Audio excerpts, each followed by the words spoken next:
Yash. So this is a good subject here because people have confusion around this, including my previous self.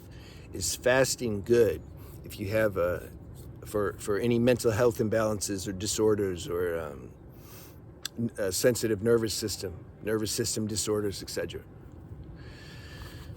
You got to feel this out for yourself. But generally speaking, I made a video on Ayurveda. You can go watch it. Okay, this is important. This explains the doshas. It explains the imbalance of elements that you're looking at in this body. When we have physical human bodies, it's a play of elements: earth, water, air, fire, ether. There's always some imbalance, some imperfection in the human body. For those with mental health issues or nervous system disorders, it's called vata. That means we have too much air and ether element. This is what it means. Fasting increases the air and ether element. Why? Because we don't have any earth element to ground the air and ether. We're not eating. Food's earth element. This is why I make videos about diet and grounding foods, because people with mental health issues and nervous system disorders, they need to be grounded. That's why this channel, this isn't a broad like health channel. I'm not talking to anybody else except people who have sensitive nervous systems and mental health imbalances. This is who I'm talking to. I mean, enjoy if you don't have that and you want to hear me talk. There's still stuff to learn, but that's not what I'm targeting. So when you're fasting, if you're just drinking water, dry fasting, I don't recommend that really for anybody. I mean, okay, 24 hours, 48 hours, if you want to do that once in a while, whatever. Water fasting's better, but you have to get yourself some really good pure water, okay? Because actually water can make you more dehydrated because of this junk water that we have. So adding, I don't know. I mean, some people add this bicarbonate to it, or sodium, potassium. You can play with that and see. It's the best, get good water. Get a structuring unit, like I shared on my videos, the playlist, What's My Daily Diet? And I have a structuring unit, and I pour the water through there. That energizes the water. So this is best. This is what I like.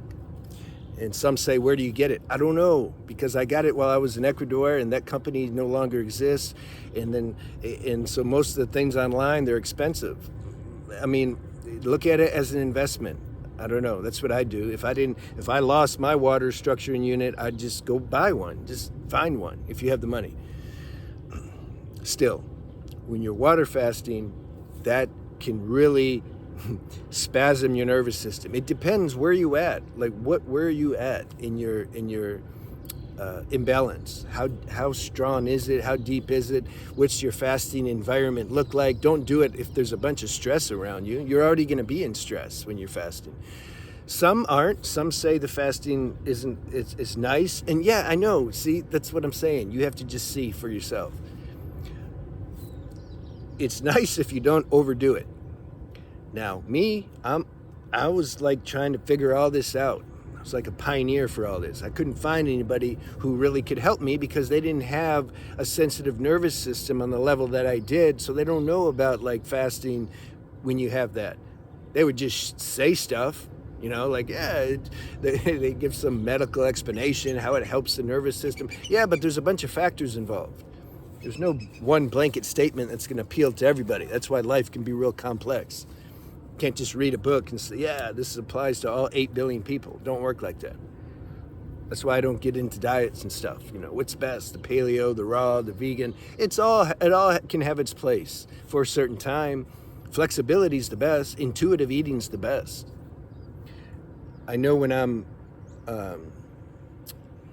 best, you eat food that gives you energy, but the food that you're eating is easy to digest, so you don't lose energy in the process of digesting.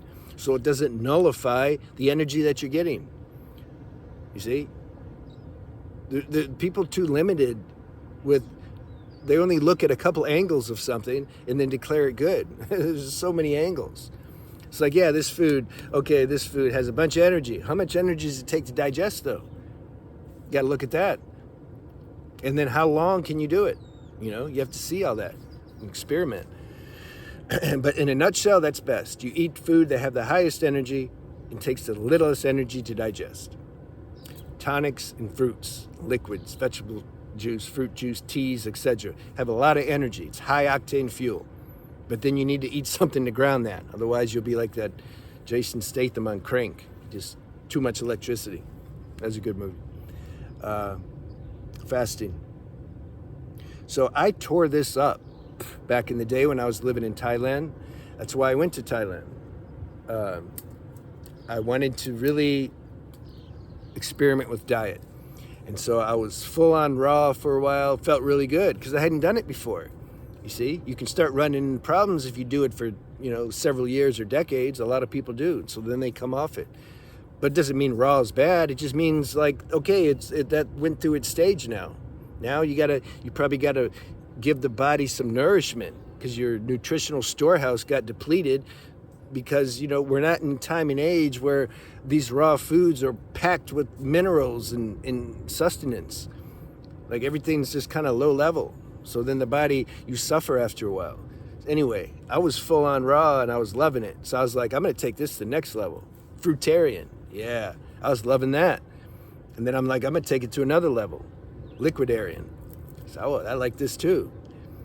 But see, this is how I am. What level, can I be breatharian? Let's see. So then I got into water fasting. I water fasted more days in a year than not. Felt pretty good.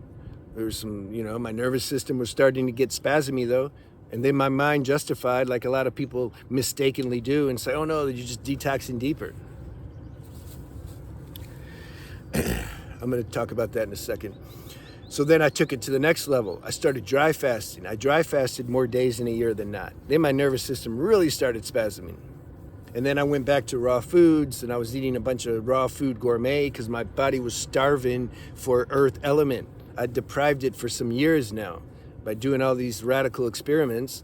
And so then that wasn't enough. So then I started, now I'm more balanced. What I do today is I'd say 65% all liquids and fruits, and then 35% more earth element foods to ground the electricity. And I'm good. This is what I do. I don't really fast anymore, and it's just no need. Having a daily detoxifying nutritive diet, having both as your daily regimen, this is best. Then you don't need to do anything radical like fasting and all that.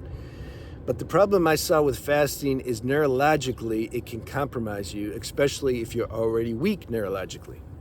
I just want to finish this thought I was sharing about the detoxing. People say, oh, I'm getting deeper now. I'm digging deeper. This is why I'm having the symptoms. Well, okay, let's say our natural state, if we were living in ideal situations, maybe in golden age, got to wait another 6, 7, 8,000 years, then everything's going to be pretty whole, holistic, people are going to be conscious, etc. Okay, then maybe you can do that.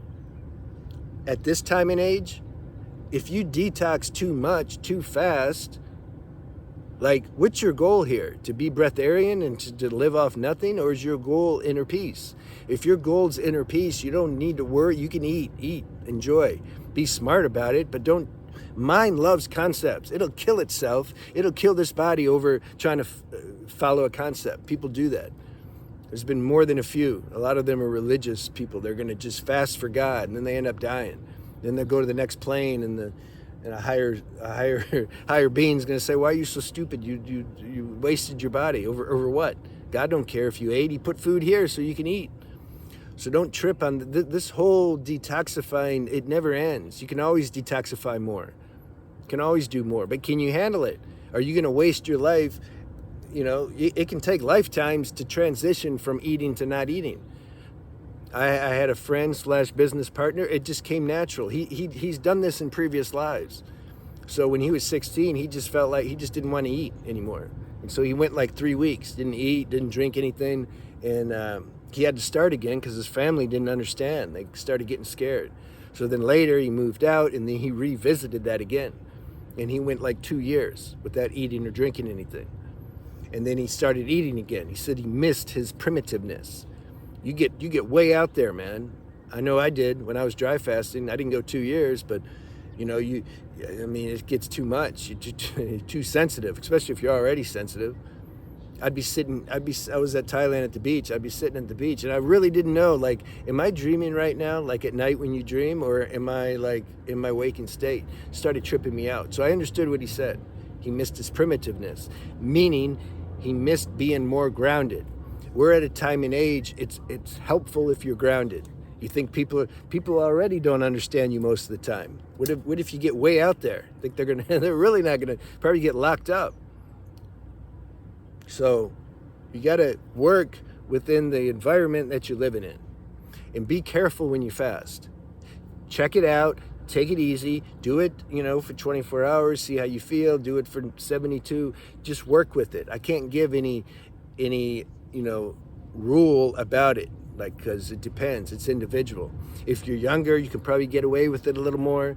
If your nervous system isn't, depends on the degree of imbalance in your nervous system. If it's not super imbalanced, you can get away with it a little more. If you're in a nice climate, environment, less stress, you can get away with it a little longer, and how long have you been doing it?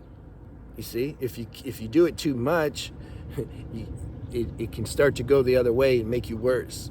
When I stopped this whole experiment, it took me a few years or more to really regenerate totally from that. I just hurt my nervous system, and I didn't know it. In the name of good, I was trying to heal myself, and I ended up like making things worse. This is how we learn, though. The body has very strong regenerative powers, though. So when you realize you're doing something that's not good, just stop doing it, and your body can regenerate. And so I hope you got something from that. Leave me any questions you have. I can.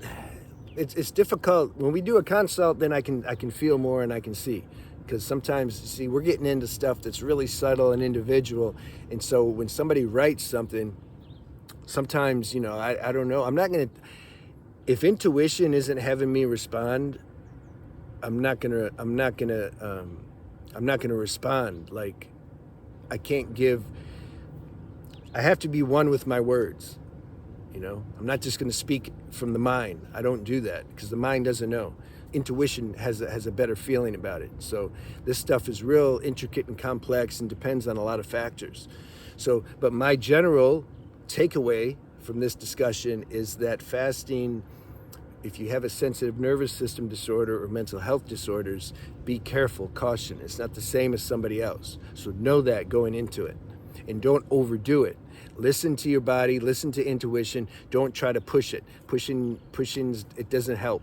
I did that to the extreme. I mean, you can push a little bit maybe or something, but just be smart. I was following a mental projection that I had, and I wasn't listening to my body.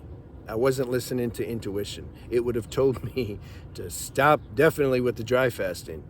And with the water fasting, it would have told me to do it less. I was doing it every week, like minimum 3-4 days, and it was just too much. So be smart, trust yourself. You don't need to don't get obsessed with trying to heal everything. All right, that's another trap. It goes unnoticed for a lot of people because it seems very benevolent. Like, yeah, I want to heal my body, yeah, and people will support you, yeah, full on. Be smart about it. You're not the body. Go see my other channel, Spiritual Renaissance. When you know that you're not the body, you got to have your spiritual practice to know that you're consciousness. This body's a car that you're driving. Don't obsess so much with it. There's no need. You see the people out there polishing their car, waxing it every day. They care more about their car than their self. So I'm saying you care more about your spiritual nature than this body. Take care of the body, yeah, but don't trip on the body. All right, have a good day.